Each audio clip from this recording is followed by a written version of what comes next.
Praise the Lord. దేవనామానికి మహిమ కలుగును గాక. ఈ రోజు మనం టేబర్నేకల్ చూడబోతున్నాం, ప్రత్యక్ష గుడారం. ఈ వీడియో చాలా అంటే చాలా బాగుంటది, కాబట్టి చివరి వరకు చూడండి.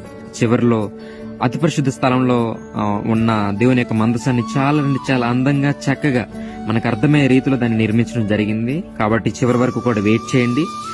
దేవుడు మోషేకి బైబిల్లో కొన్ని ఖచ్చితమైన కొలతలు చెప్పాడు ప్రత్యక్ష గుడారాన్ని ఏర్పాటు చేసే విధానంలో. సో అప్పుడు బైబిల్లో ఏ కొలతలు అయితే చెప్పాడో అచ్చం కరెక్ట్ గా ఉన్నట్టుగానే ఆ కొలతలతోనే, ఖచ్చితమైన కొలతలతోనే దీన్ని ఏర్పాటు చేయడం జరిగింది. ప్రత్యక్ష గుడారంలో మొత్తం మూడు భాగాలు ఉంటాయి.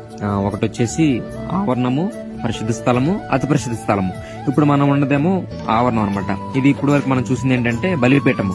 బలిపీఠానికి జల్లెల్లాగా ఏర్పాటు చేయమని చెప్పి దేవుడు చెప్తాడు. కాబట్టి అలా హోల్స్ పెట్టి అలా ఏర్పాటు చేయడం జరిగింది అనమాట. ఇదంతా కూడా ఆవరణ ప్రదేశం. ఇప్పుడు మనం ఆవరణంలో ఉన్నాము. ఆవరణం నుంచి ఇప్పుడు లోపలికి వెళ్దాం. ఇది వచ్చేసి పరిశుద్ధ స్థలం అన్నమాట. ఆవరణం నుంచి పరిశుద్ధ స్థలానికి ఇలా వెళ్ళబోతున్నాం. దీన్ని ఇలా వీళ్ళు నిర్మించడం జరిగింది.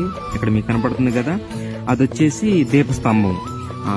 దేవుడు చెప్పాడు కదా బంగారముతోనే తయారు చేయాలని చెప్పేసి. ఇదేమో రొట్టెల నుంచి బల్ల అనమాట. ఇది వచ్చేసి దీపస్తంభము. ఖచ్చితంగా వీళ్ళు కూడా దేవుడు ఎంతైతే కొలత అయితే చెప్పాడో దీపస్తంభం తయారు చేయమని, అంత కొలతతోనే దీన్ని తయారు చేసినట్లుగా ఇక్కడ వీళ్ళు తెలియచేశారు. అలాగే ఇది వచ్చేసి ఎప్పుడు కూడా అగ్ని మండుతానే ఉండాలి.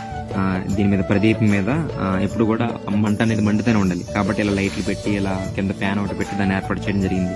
ఇది వచ్చేసేమో రొట్టెల నుంచి బల్ల అనమాట. రొట్టెల బల్ల ఉంటుంది కదా, సన్నిధి రొట్టెల బల్ల. సో అదనమాట ఇది. అక్కడ దాన్ని రొట్టెలాగా అలా ఏర్పాటు చేసి అలా జరిగింది. ఇది వచ్చేసి మధ్యలో ఇలా తాడు ఉంటుంది. అంటే ఏంటంటే పరిశుద్ధ స్థలంలో నుంచి అతి పరిశుద్ధ స్థలంలోకి ఎవరు వెళ్ళడానికి వీలు లేదనమాట. కేవలం ప్రధాన యాజకుడు మాత్రం వెళ్ళాలి. అలానే మధ్యలో చూసేస్తేనేమో డేరాలతో ఇలా దీన్ని ఏర్పాటు చేయడం జరిగింది అనమాట. బైబిల్లో దేవుడు చెప్తాడు కదా, కెరూబులు ఇలా ఒకటి ఎదురుగా ఉంచుకొని ఇలా డేరాలు ఒకటి కొట్టమని చెప్పేసి దేవుడు చెప్తాడు మోషేకి. అలా ఉంది. ఇప్పుడు మనం పరిశుద్ధ స్థలంలోకి వెళ్దాం ఒకసారి. అది ఎలా ఉంటుందో ఒకసారి చూద్దాం. మీరు చూడండి, చాలా అంటే చాలా బాగుంటది. కనబడుతుంది కదా, ఇది వచ్చేసి మందసం అన్నమాట.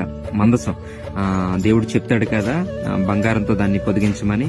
ఇలా 2 కెరూబులు ఒకదానికొకటి ఇలా ఎదురుగా ఉండటం, ఇలా రెక్కలు విప్పుకొని అలా ఎదురుగా ఉండటం, ఇలా చూడటానికి చాలా అంటే చాలా బాగుంది.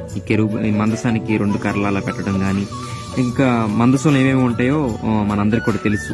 ఒకటి వచ్చేసి మన్నా, ఇశ్రాయేలు ప్రజల్ని దేవుడు పోషించిన మన్నా. అలాగే 10 ఆజ్ఞలు గల రాతి పలకలు అనమాట. దేవుడు మోషేకి రప్పించాడు కదా సీనాయి పర్వతం మీద, అది.